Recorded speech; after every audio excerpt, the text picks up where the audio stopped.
The winter air cut like glass through the thin fabric of Maya's jacket as she walked home from her shift at the diner. Her fingers, still smelling faintly of grease and dish soap, clutched the single crumpled $10 bill in her coat pocket. It was all she had left. Not until Friday. Not until next week. All she had in the entire world.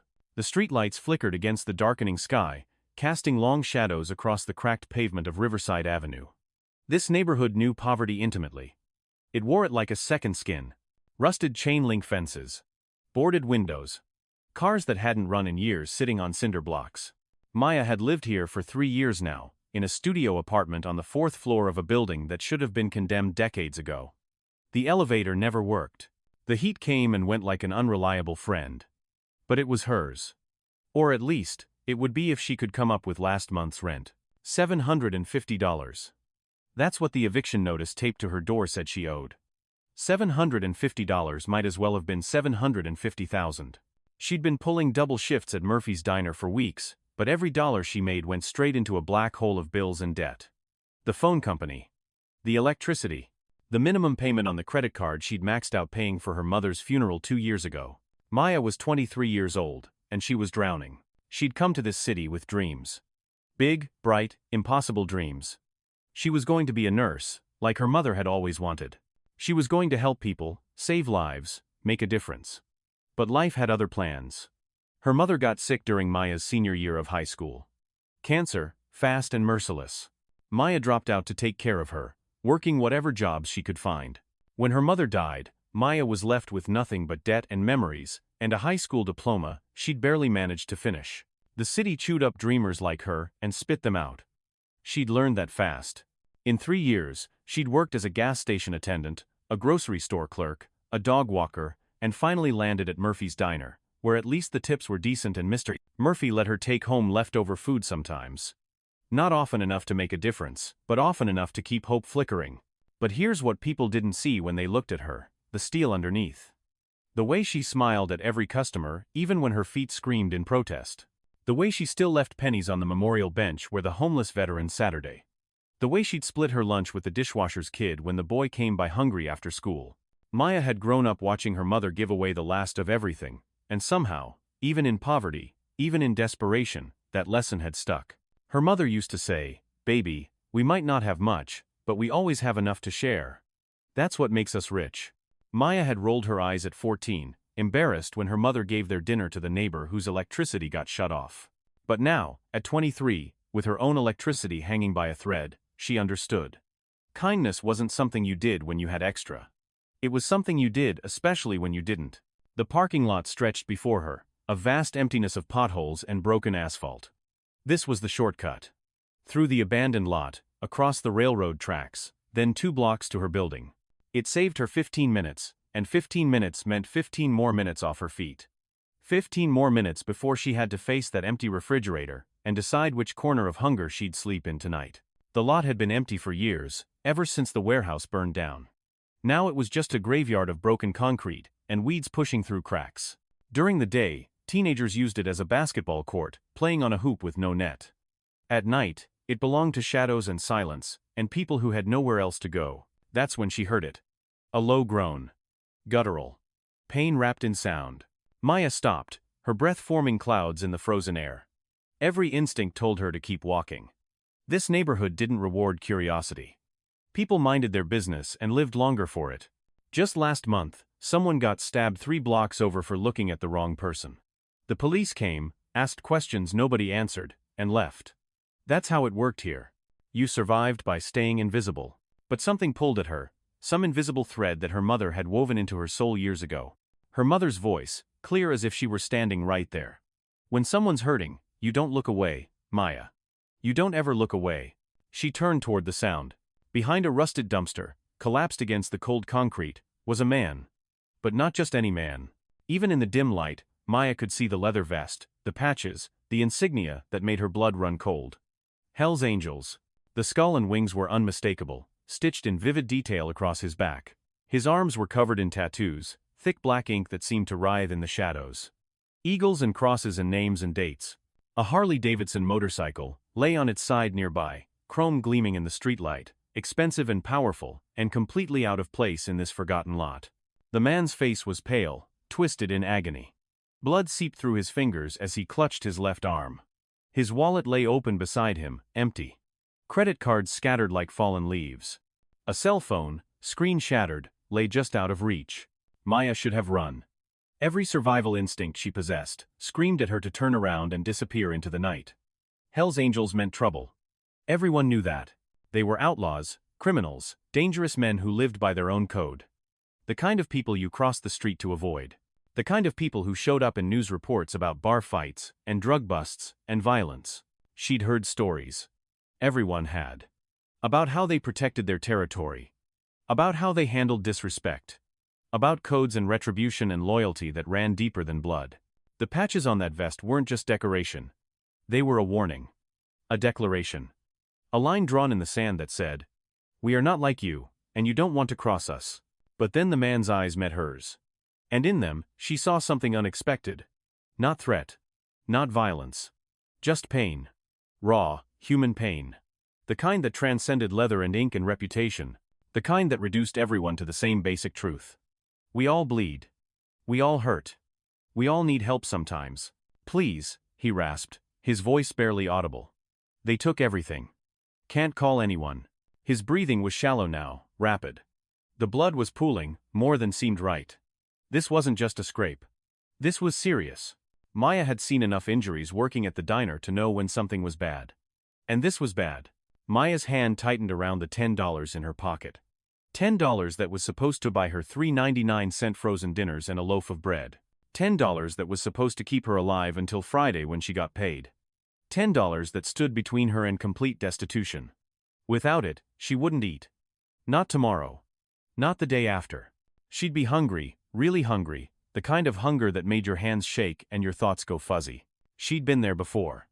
After her mother died, there'd been a 2-week stretch where she'd eaten nothing but stale crackers she found in the break room and water. She'd learned that you could survive hunger for a while. It hurt, but you survived. And she'd do it again if she had to. But could she live with walking away from someone who might die? The choice crystallized in her mind with terrible clarity. She could walk away. Pretend she never saw him. Use her $10 to eat. To survive. No one would blame her. She was barely surviving herself. It was self-preservation, basic survival instinct. Any rational person would choose themselves. Or she could do what her mother would have done. Maya pulled out her phone, her hands shaking. Not from the cold now, but from the magnitude of what she was about to do. She dialed the only cab company that still served this neighborhood at night. Yellow Cab. They'd take anyone anywhere, as long as you could pay. "I need a taxi," she said, her voice steadier than she felt. "Corner of Riverside and 5th. It's an emergency." The dispatcher, a woman who sounded like she'd heard every excuse and sob story in the book, paused. "Emergency? You should call 911. "Just send a cab," Maya said. "Please." The biker watched her through pain-glazed eyes. "You don't have to," he managed, each word clearly costing him. "Just go. I'll be fine." But they both knew that was a lie. He wouldn't be fine. He was losing too much blood. "Yes," Maya said quietly. "I do." She knelt beside him on the cold concrete, feeling the chill seep through her jeans. Up close, she could see the details. The tattoos weren't random. Each one told a story. Names of fallen brothers. Dates of significant rides. Symbols of loyalty and loss. His leather vest was worn soft with age and weather, the patches faded from years of sun and wind. This wasn't costume. This was identity. "What's your name?" she asked, trying to keep him conscious. "Marcus," he said. "You?" "Maya. Pretty name." He tried to smile, but it came out as a grimace. "You shouldn't be here. Dangerous neighborhood." Maya almost laughed. "I live here. I know exactly how dangerous it is." "Then you know better than to help someone like me." "Someone like you is bleeding out in a parking lot," Maya said. "That's all I need to know." They sat in silence for a moment, broken only by Marcus's labored breathing. Maya found herself talking, filling the quiet with words, anything to keep him present, to keep him from slipping away into shock. "I work at Murphy's Diner," she said. "You know it? Corner of 8th and Main. Been there 3 years. It's not much, but Mr. Murphy's good to us. Lets me take home leftover pie sometimes. Apple's my favorite." Marcus nodded slightly, his eyes trying to focus on her face. "I know it. Good coffee. Best in the neighborhood, Maya agreed. Mr. Murphy imports it special, says life's too short for bad coffee. Smart man. My mama used to say the same thing. About kindness though, not coffee. Said life's too short not to help when you can. Your mama sounds like she was smart too. She was. Maya's throat tightened. She died 2 years ago.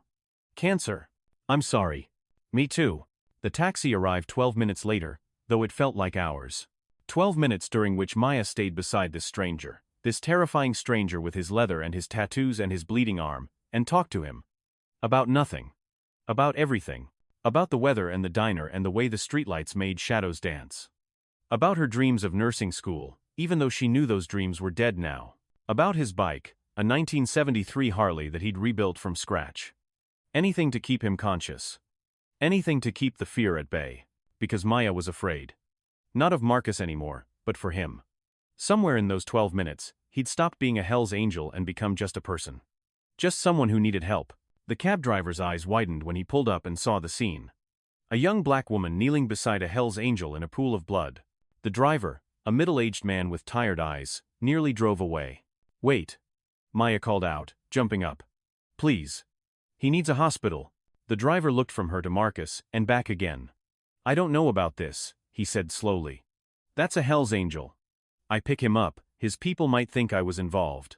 $20, Maya said, the lie coming easily. I'll give you 20 for the ride, and you don't ask questions. Just get us to County General. She only had 10. But she'd figure it out. Somehow. The driver hesitated another moment, then sighed. Get him in. Together, they got Marcus into the back seat. He was heavy, solid muscle under the leather. Maya climbed in beside him, propping him up so he wouldn't slump over. The cab pulled away from the lot, and Maya watched the empty parking space disappear behind them. The nearest emergency room was County General, 8 miles away through city streets that emptied out after dark. The drive felt endless. Maya kept one hand on Marcus's good arm, checking his pulse, making sure he stayed awake. The driver watched them in the rearview mirror, nervous energy radiating off him. You two know each other? He asked. No, Maya said. Then why you doing this? Maya looked at Marcus, at his pale face and labored breathing. Because nobody should die alone in a parking lot. The driver shook his head but said nothing more. At the hospital, fluorescent lights turned everything harsh and clinical. The automatic doors opened with a pneumatic hiss, and they stepped into a world of disinfectant and distress.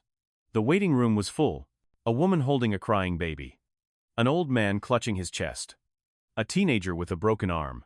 All waiting their turn in the hierarchy of emergency. Maya helped Marcus inside, helped him to the registration desk.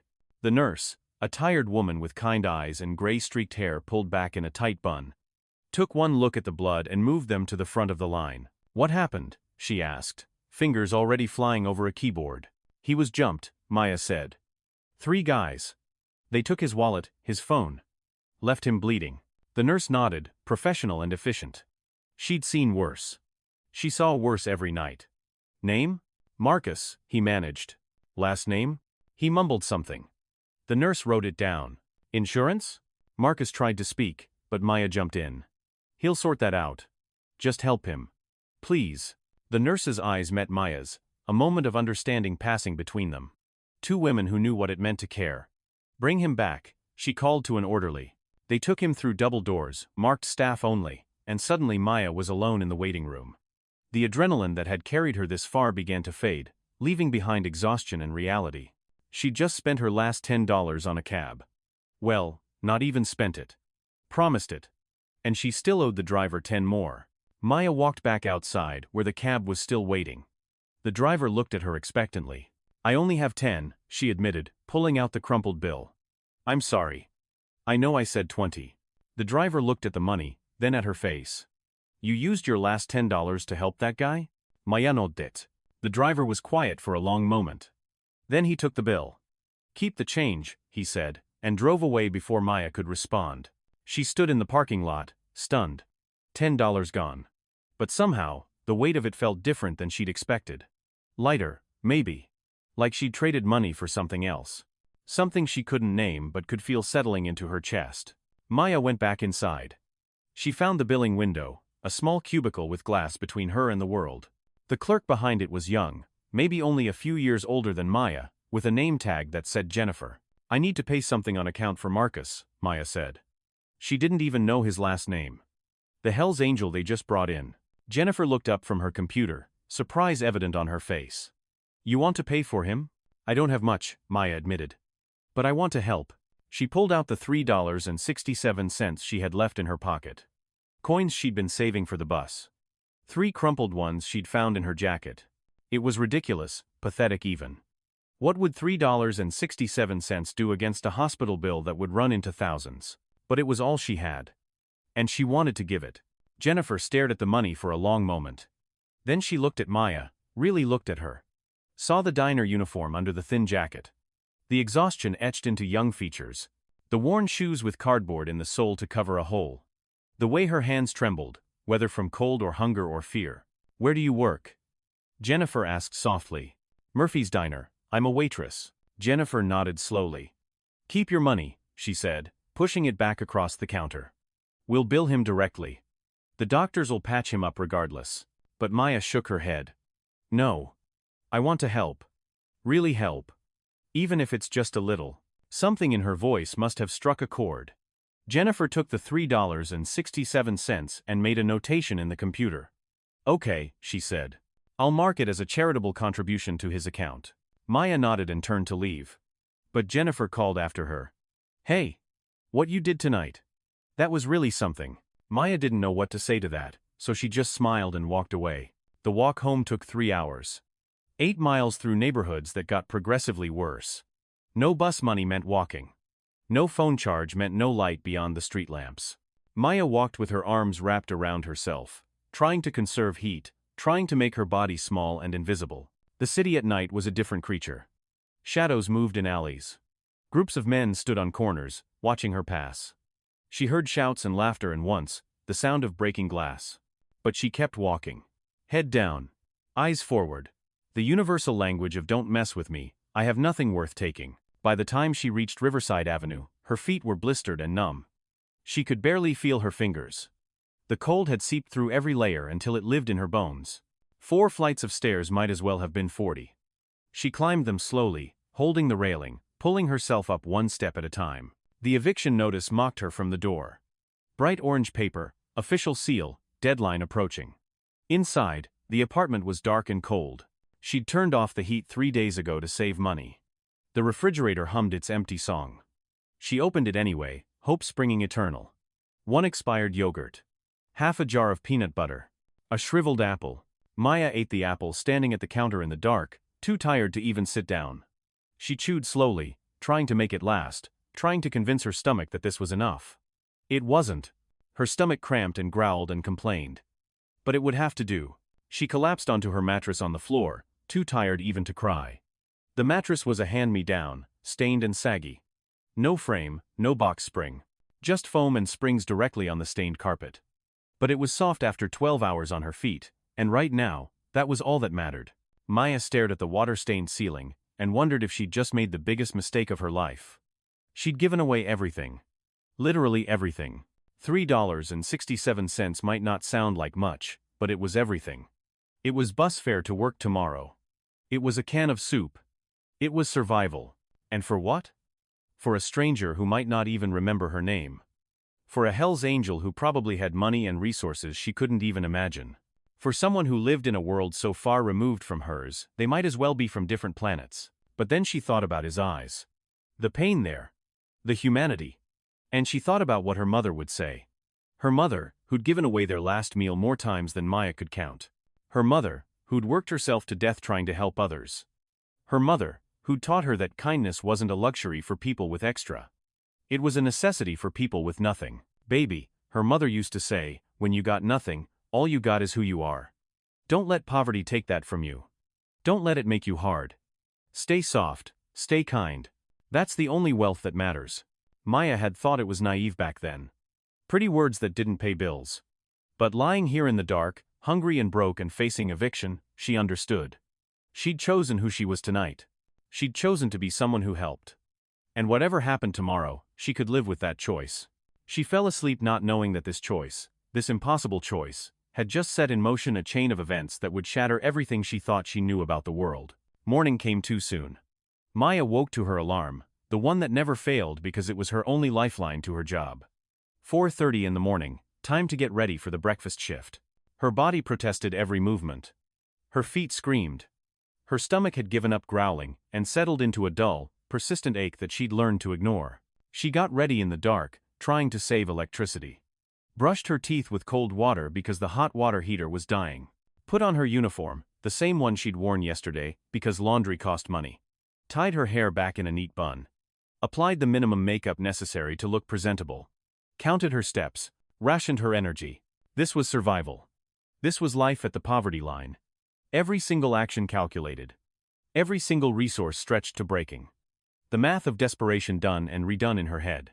If I skip breakfast, I can afford lunch. If I skip lunch, I can save $3. If I save $3 a day for a week, I can buy a bag of rice. If I buy a bag of rice, I can eat for 2 weeks. The math never quite added up, but she kept trying anyway. Maya grabbed her jacket and headed out the door. It was still dark, the sun not yet thinking about rising. The streets were empty except for the occasional car, and the people who lived in the margins. The homeless man who slept in the doorway of the pharmacy. The woman who pushed a shopping cart full of cans. The shift workers heading to factories and warehouses, and early morning jobs that paid just enough to almost survive. But as she stepped outside her building, she heard it. Low at first, then growing. A rumble. Deep and powerful, it vibrated through the pavement and up through her bones. The sound of thunder, but the sky was clear. The sound of an earthquake, but nothing shook, except the air itself. Then she saw them. Motorcycles. Dozens of them. Rolling down Riverside Avenue in a formation so precise it looked choreographed. Chrome gleaming in the pre-dawn darkness. Leather jackets moving as one, and on every vest, every jacket, the same insignia. The skull and wings. Hell's Angels. Maya's heart stopped. The entire street seemed to hold its breath. Curtains twitched in windows. People stepped out onto stoops, eyes wide with fear and fascination. This neighborhood had seen a lot of things, but never this. Never an army of bikers rolling through like some kind of motorized cavalry. She counted as they passed. 20 bikes. 30. 40. They kept coming, an endless stream of chrome and leather and rumbling engines. And they were slowing down. Pulling up to the curb. Right in front of her building. Maya stood frozen on the sidewalk, her mind refusing to process what her eyes were seeing. 50 bikes. 60. Maybe more. They filled the street, engines rumbling in harmony, a symphony of power and chrome. And they were stopping. Parking. Dismounting. The engines cut. Silence crashed down like a wave. 60 bikers, maybe 70, all standing beside their machines. All turning to face the building.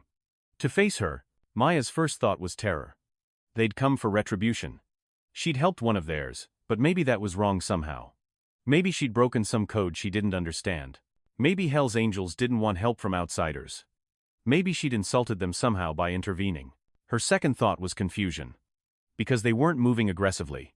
They were standing at attention, almost military in their precision. Waiting. For what? From the center of the formation, one biker stepped forward. His left arm was bandaged, white gauze stark against the black leather. Marcus. The man from last night. He walked toward Maya with purpose, and behind him, the entire group moved as one. A wall of leather and ink and power. Maya's neighbors had come out now, watching from doorways and windows. Old Mrs. Chen from the second floor had her phone out, ready to call 911. The teenagers from the corner store stood slack-jawed. Mr. Murphy from the diner had come out in his robe, coffee mug in hand, staring. The whole neighborhood was watching. Marcus stopped 3 feet from Maya. Up close, in the growing light, he looked different. Older than she'd thought. Maybe 45, maybe 50. His face was weathered, hard-lived, lined with years of sun and wind and choices. But his eyes were clear. And they were looking at her with something she couldn't quite name. Something that looked like respect. You saved my life last night, Marcus said. His voice carried in the silence, deep and rough. I went to the hospital this morning to settle up my bill. They told me some girl had tried to pay. $3.67. The clerk said you looked like you needed it more than I did. Maya couldn't speak. Her throat had closed up. She'd never expected to see him again.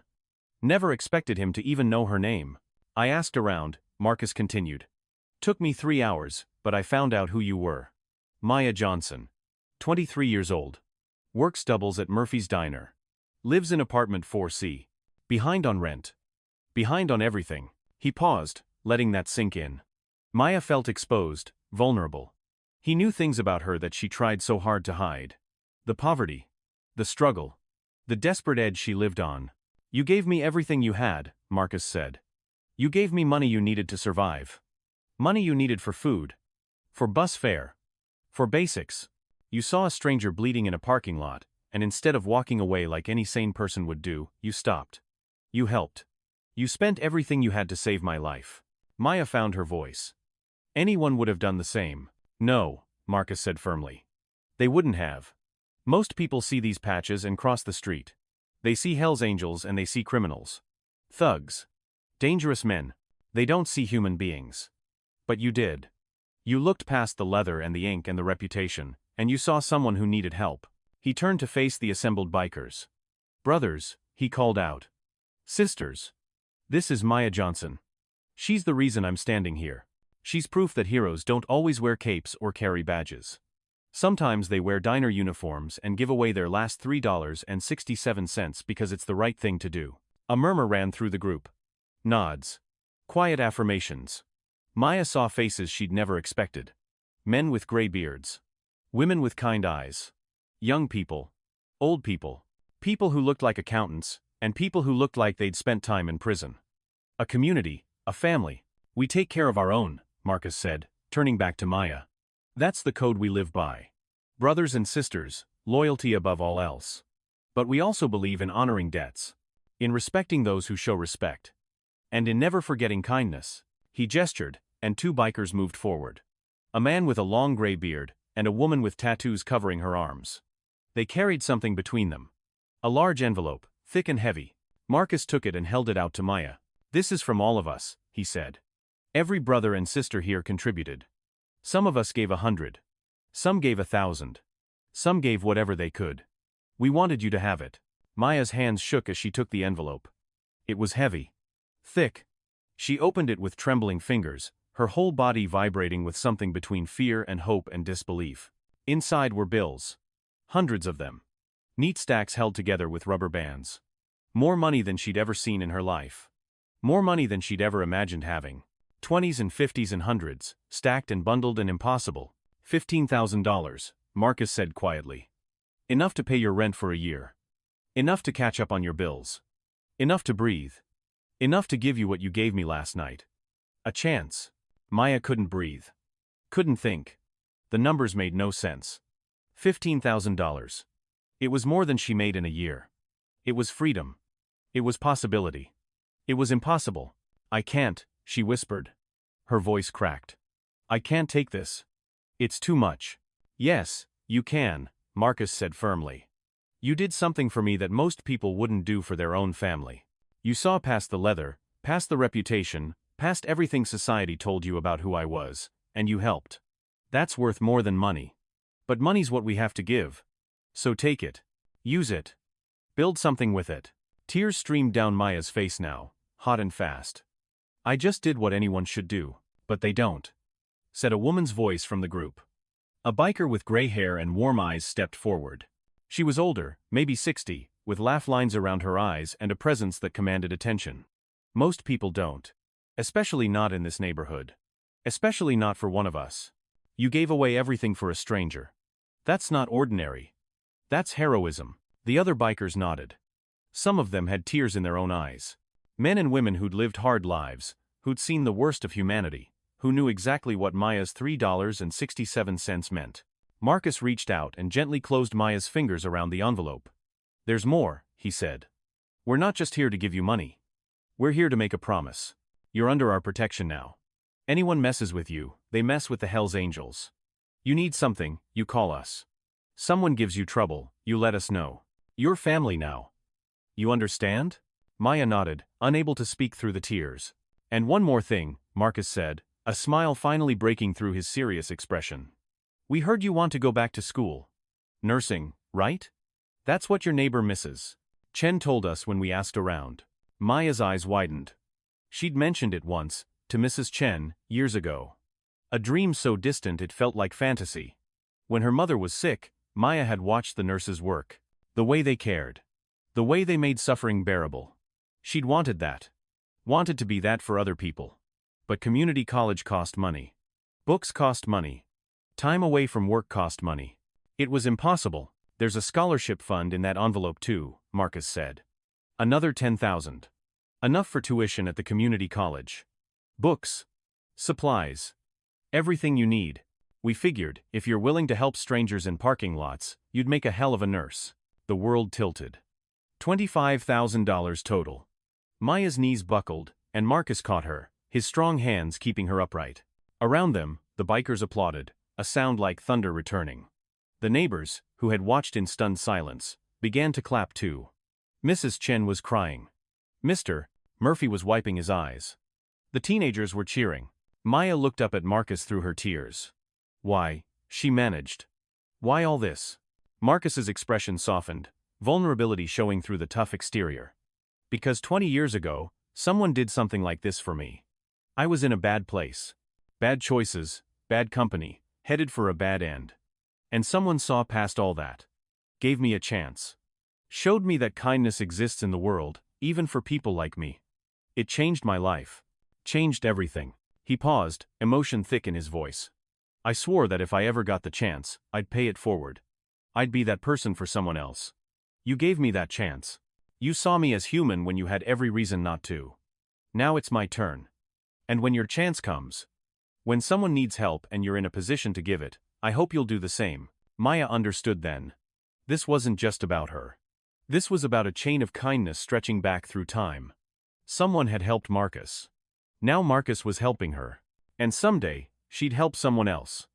The chain continued, link by link, choice by choice. Marcus stepped back, and the other bikers came forward one by one. Some shook her hand. Some hugged her. Some just nodded with respect. They were men and women of all ages, all backgrounds. A teacher and a mechanic, and a veteran and a nurse and a carpenter and a cook. People who'd chosen a lifestyle that society judged but who lived by a code that few understood. Loyalty. Honor. Family. Brotherhood. A young woman, maybe 30, with bright blue eyes and a sleeve of flower tattoos, pulled Maya into a hug. My name's Sarah, she said. I'm a teacher. If you need help with your classes, you call me. Okay? An older man with a Santa Claus beard handed her his card. Jack. I own a garage. Your car breaks down, you bring it to me. No charge. A woman with gray hair and gentle eyes clasped Maya's hands. Linda. I'm a nurse at County General. When you start school, come find me. I'll mentor you. One by one, they introduced themselves. Offered help. Offered friendship. Offered community. They were people. Just people. People who'd seen something worth protecting in Maya's choice. People who understood that kindness was rare and precious and worth celebrating. When the last biker had greeted her, Marcus raised his hand. As one, the group mounted their motorcycles. Engines roared back to life, that beautiful thunder filling the morning air. The sound vibrated through Maya's chest, through the ground, through the buildings. Remember, Marcus called over the noise. You need anything, you call. He handed her a card with a phone number on it. Anything at all. Day or night. We're here. Then they were gone, rolling away down Riverside Avenue in the same precise formation they'd arrived in. The sound faded slowly, like a storm moving off toward the horizon. Maya stood on the sidewalk, holding $25,000, and a stack of business cards, and the promise of a future she'd thought was impossible. Around her, her neighbors converged. Questions tumbled out. Congratulations. Disbelief. Mrs. Chen hugged her tight, crying into her shoulder. Mr. Murphy clapped her on the back, grinning wider than she'd ever seen. The teenagers crowded around, talking over each other, asking about the bikers and the money, and what she was going to do now. Maya barely heard them. She was thinking about her mother. About the lessons taught in poverty. About how a single moment of kindness could ripple out in ways no one could predict. About how $3.67 could become $25,000. About how helping one person could create a family. She clutched the envelope to her chest and cried. For her mother. For herself. For the impossible gift she'd just been given. For the future stretching out before her like sunrise. For the proof that kindness mattered, that it counted, that it came back. The next few weeks blurred together in a haze of change. Maya paid her rent in full, 6 months in advance. The landlord, a man who'd been threatening eviction for weeks, actually smiled at her, apologized for the notices, asked if there was anything he could do to make her apartment more comfortable. She paid off every bill. The electricity company. The phone company. The credit card with its minimum payments that never seemed to make a dent in the balance. She walked into each office, handed over checks, and watched the past due stamps disappear from her accounts. She stocked her refrigerator for the first time in years. Walked the aisles of the grocery store like someone in a dream, putting actual fresh vegetables in her cart instead of the cheapest processed food. Fruit. Real meat instead of discount mystery tubes. Milk that wasn't about to expire. She spent an hour in the store, just looking at food, unable to believe she could actually buy it. At home, she cooked dinner. Real dinner, with multiple ingredients and actual nutrition. She ate until she was full, a sensation she'd almost forgotten. Then she wrapped up the leftovers, put them in her now functioning refrigerator, and marveled at the simple miracle of having food for tomorrow. She registered for classes at the community college. Nursing prerequisites. Anatomy and physiology. Chemistry. Subjects that had seemed impossible when she was working 60 hours a week just to barely survive. But now, with the scholarship money and the cushion of savings, she could cut back her hours. She could study. She could build toward something.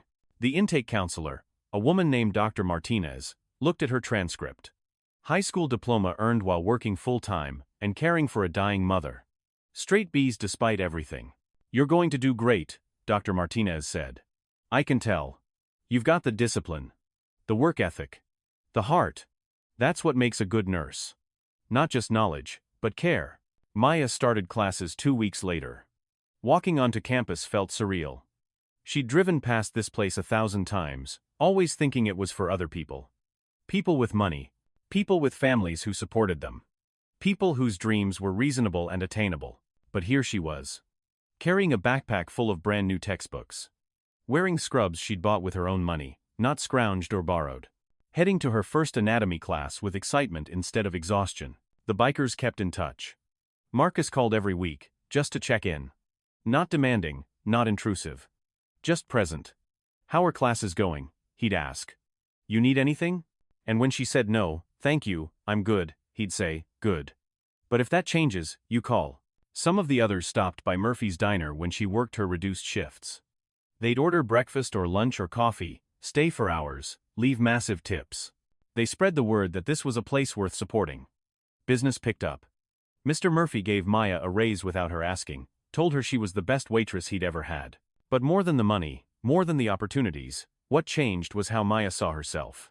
She'd spent so long feeling like she was drowning, like she was one disaster away from going under completely. The weight of poverty was crushing, relentless. It made you small. Made you feel invisible and powerless. Made you forget that you were worth anything at all. Now, when she walked down the street, she held her head higher. Not because she had money in the bank, though that helped, but because she'd been seen. Really seen. By people who looked past the surface, past the struggle, and recognized something worth valuing. Her kindness. Her character. Her heart. Linda, the nurse from County General, became her mentor. They met for coffee once a week, and Linda shared stories from her 30 years in nursing. The victories and the losses. The patients who lived, and the ones who didn't. The importance of compassion in a field that could harden you if you let it. "You've got something special," Linda told her over coffee one afternoon. "Most people come into nursing thinking it's about medical knowledge. And that's important, don't get me wrong. But the best nurses, the ones who really make a difference, they understand something deeper. They understand that healing isn't just physical. It's emotional. Spiritual. It's about seeing people as human beings, not just diagnoses." Linda paused, stirring her coffee. "You've already got that. You showed it in a parking lot when you helped Marcus. You saw past the leather and the tattoos and the reputation, and you saw a human being in pain. That's the essence of nursing. That's what you can't teach." Maya absorbed these lessons. She excelled in her classes, driven by something deeper than grades. She wanted to be worthy of the gift she'd been given. Wanted to prove that Marcus and the others hadn't made a mistake. Wanted to honor her mother's memory by becoming the kind of person who helped others. Her anatomy instructor, Professor Daniels, noticed her dedication. "You've got a gift for this," he said after she aced another exam. "Have you thought about specializing? Emergency medicine, maybe. Trauma nursing?" Maya had. She'd been thinking about it since that night in the parking lot. About how close Marcus had come to dying. About how a few minutes more might have been too late. About how emergency care was often the difference between life and death. "I want to work in emergency," she said. "I want to be there for people in their worst moments. When they're scared, and in pain, and don't know if they're going to be okay. I want to be someone who helps." Professor Daniels nodded. "Then you're in the right place. Keep doing what you're doing. You're going to make a hell of a nurse." 6 months after that transformative morning, Maya sat in her apartment, now clean and warm and full of groceries. Her textbooks were spread across her small table, the one she'd rescued from a curb and refinished herself. She'd just aced her first major anatomy exam. On the wall, she'd hung a photo that one of the neighbors had taken that morning when the bikers came. 60 bikes lined up, Marcus standing beside her, both of them smiling. Her phone rang. It was Marcus. "Hey kiddo," he said, warmth in his voice. "How'd the exam go?" 96%, Maya said, unable to keep the pride out of her voice. "That's my girl. Listen, we're having a barbecue this weekend. Fundraiser for veterans housing. Thought you might want to come. Bring your friends if you want." "I'll be there," Maya said immediately. After she hung up, she stood at her window, looking out over Riverside Avenue.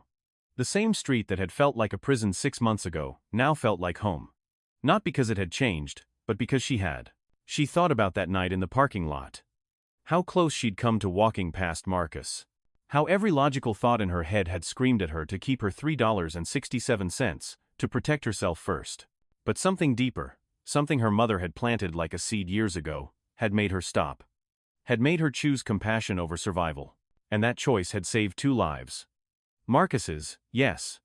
But also her own. Because Maya understood now what she hadn't before. That poverty wasn't just about money. It was about isolation. About feeling like you didn't matter, like the world had written you off. About being invisible. And kindness, real kindness, was the opposite of invisibility. It said, "I see you. You matter. Your life has value." She'd given that to Marcus in a parking lot on the worst night of her life. And he'd given it back to her 10-fold, 100-fold. Not just in money, though that had been life-changing. But in community. In belonging. In the knowledge that she wasn't alone anymore. The barbecue that weekend was held at a park on the outskirts of the city.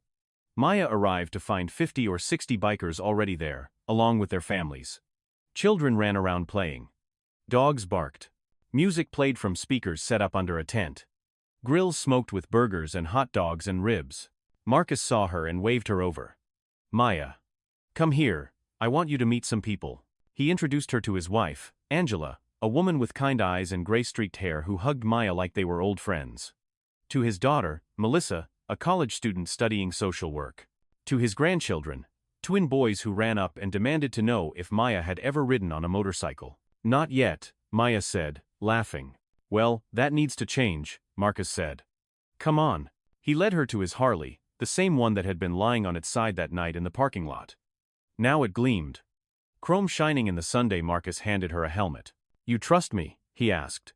Maya thought about that question. 6 months ago, she'd have said no. Hell's Angels were dangerous. Unpredictable.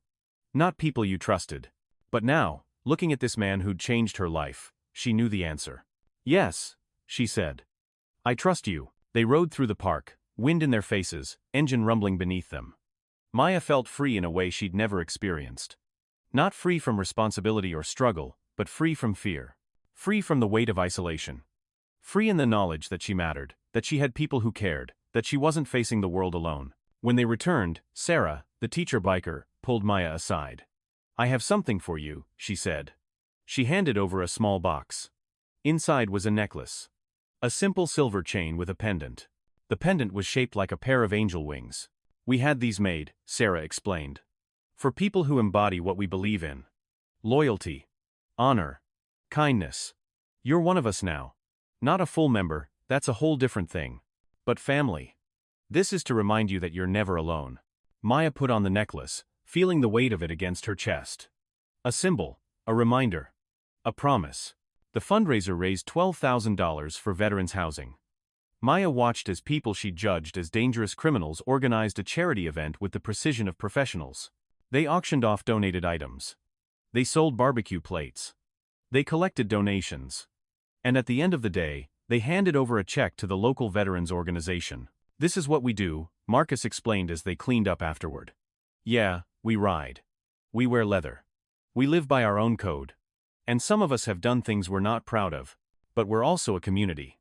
We take care of our own and we try to give back. We're not the monsters people think we are. Maya understood. She'd learned that lesson in the most visceral way possible. That people were more than their appearance, more than their reputation. That humanity existed in unexpected places. That kindness could come from the most unlikely sources. The following year, Maya graduated from her prerequisites and was accepted into the nursing program. The Hells Angels threw her a party. 60 people in leather and ink, celebrating a girl from the poor side of town who decided to spend her life helping others. She worked part-time at County General, the same emergency room where she'd brought Marcus.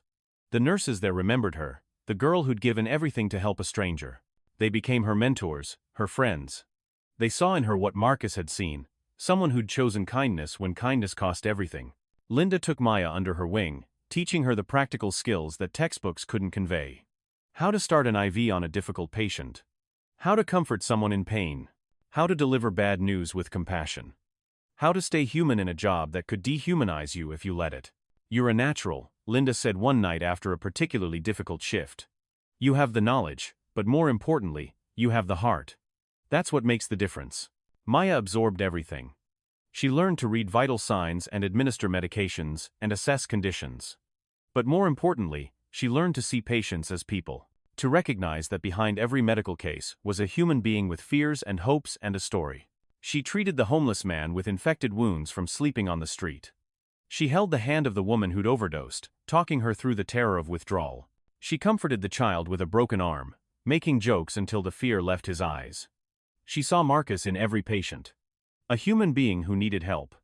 Who deserved kindness regardless of their circumstances. 2 years later, Maya stood at her nursing school graduation in her white coat, a new RN. In the audience, Marcus sat in the front row beside Angela and Melissa. Mr. Murphy and Mrs. Chen were there. Linda, and the other nurses from County General. Sarah and Jack, and all the other Hells Angels who'd become her family. They cheered louder than anyone when her name was called. Maya walked across the stage, accepted her diploma, and looked out at the people who'd made this possible. Her mother would have been so proud. Would have cried tears of joy at seeing her daughter achieve this impossible dream. After the ceremony, Marcus hugged her tight. Your mama is proud, he said, echoing her thoughts. I never met her, but I know she is. You honored everything she taught you. Maya nodded, tears streaming down her face. But these were different tears. Not desperation. Not fear. Joy. Pure, uncomplicated joy, mixed with gratitude so deep it felt like reverence. You know what the best part is, Marcus said. This isn't even about the nursing degree, though that's incredible. It's about what you learned. That one person can make a difference. That kindness multiplies. That the world isn't as hard as it seems when people take care of each other. You learned that in a parking lot, and now you're going to spend your life teaching it to others. He was right. Maya had learned that lesson in the most visceral way possible. She'd lived it. And now, as she started her career as a nurse, she carried it with her into every shift, every patient interaction, every moment of care. Years passed. Maya became known at County General as the nurse who treated everyone with dignity. The homeless patients, the addicts, the ones society had given up on, she saw them all as human beings worthy of care. She'd been there, after all. She knew what it felt like to be invisible, to be judged, to be written off. She remembered a night when a patient came in, a middle-aged man in dirty clothes, reeking of alcohol and vomit. The other staff wrinkled their noses, approached him with distaste. But Maya saw past that. Saw the wedding ring on his finger, worn thin. Saw the old scars on his arms. Saw the humanity beneath the addiction. What's your name? She asked gently as she checked his vitals. Robert, he mumbled. Nice to meet you, Robert. I'm Maya. I'm going to take care of you tonight, okay? We're going to get you cleaned up and comfortable. She treated him with the same care and respect she'd give anyone else. And at the end of the shift, as he was being transferred to detox, he grabbed her hand. Thank you, he said. For treating me like a person. Maya squeezed his hand. You are a person, Robert. Don't forget that. These moments defined her career. Not the dramatic saves or the complicated procedures, though she learned to handle those too. But the quiet moments of human connection. The time she chose to see dignity where others saw none. She never forgot the Hells Angels. They remained her extended family. She attended their events, their fundraisers, their memorials, when brothers and sisters passed. She treated their injuries, sat with their families, became part of their community. And they protected her, supported her, celebrated every milestone. Marcus aged over the years, his beard turning fully gray, his movements a bit slower. But his eyes remained sharp, and his friendship never wavered. He called every week. Came by for coffee. Checked in on her life. When Maya bought her first house, a small place in a better neighborhood, the Hells Angels showed up to help her move. 20 bikers carrying furniture, painting walls, fixing the plumbing. They turned a moving day into a party, and by evening, Maya's house was a home. You did this, Marcus said, looking around at the finished product. You took a chance on a stranger in a parking lot, and look where you are now. Homeowner. Nurse. Making a difference every day. Your mama would be so proud. But more importantly, Maya paid it forward. She mentored young people from her old neighborhood, kids who looked at nursing school the way she once had as an impossible dream. She volunteered at the free clinic. She donated to causes that helped people escape poverty. She remembered what it felt like to have nothing and worked to ensure others didn't stay in that place. She shared her story. At nursing conferences, at community centers, at high schools in poor neighborhoods. She told them about the parking lot and the $3.67. About the choice she'd made and the chain of kindness that followed. About how one moment of compassion had changed everything. And she always ended with the same message. Kindness is never wasted. Even when it costs you everything. Especially when it costs you everything. Because that's when it means the most. That's when it has the power to change lives. Don't let poverty make you hard. Don't let struggle make you selfish. Stay kind. Stay compassionate. Stay human. That's the only wealth that truly matters. Young people listened, eyes wide. Some cried. Some came up afterward to share their own stories of struggle. Maya gave them her card, told them to call if they needed help. And she followed through. Helped with scholarship applications. Wrote recommendation letters. Offered shifts at the diner she now co-owned. Created opportunities where none had existed. Because that's what Marcus had done for her. And before him, someone had done it for Marcus. The chain continued, link by link, choice by choice, kindness by kindness. 15 years after that transformative night, Maya drove through her old neighborhood. Riverside Avenue looked different now. Better. There was a new community center, funded partly by the Hells Angels and their charity work. A free clinic where people could get medical care regardless of ability to pay. Better streetlights. Safer streets. Cleaned up buildings. She'd been part of making that happen. Her and the Hells Angels and dozens of other people who'd decided that this neighborhood, these people, mattered. That poverty didn't have to be a life sentence. That community could create change. Maya pulled up to Murphy's Diner, which was now called Murphy and Maya's, a partnership she'd entered 5 years ago when Mr. Murphy wanted to retire but didn't want to sell to some corporation that would change everything. Together, they'd transformed it. The diner served regular meals for those who could pay, and free meals for those who couldn't. No questions asked. No judgment. No one went hungry. No one was turned away. Inside, teenagers from the neighborhood worked their first jobs, learning responsibility and earning money. Single mothers waitressed knowing their kids could do homework in the corner. Elderly people came in for coffee and company, because loneliness was its own kind of poverty. And on the wall, framed, was a $3 bill and 67 cents. The actual money. Marcus had somehow gotten it back from the hospital, framed it himself, presented it to her on the diner's opening day. Beneath it, a plaque read, "The cost of kindness is never too high." Maya touched the frame gently, remembering the girl she'd been. Desperate. Afraid. Hungry. But still willing to give. Still choosing love over fear. Still seeing humanity in a stranger. That girl had changed everything. Not because she was special or extraordinary, but because she'd made a choice. A simple, impossible choice. To see another human being's pain and respond with compassion, even when she had nothing to give. And in giving everything, she'd received everything. A life. A purpose. A family. A future. Proof that her mother had been right all along. The lesson was simple, Maya thought. Almost too simple to believe. But it was true. She'd lived it. She'd witnessed it. She'd become it. The world might be hard, might be cruel, might grind you down until you think there's nothing left. But there's always a choice. Always a chance to be kind.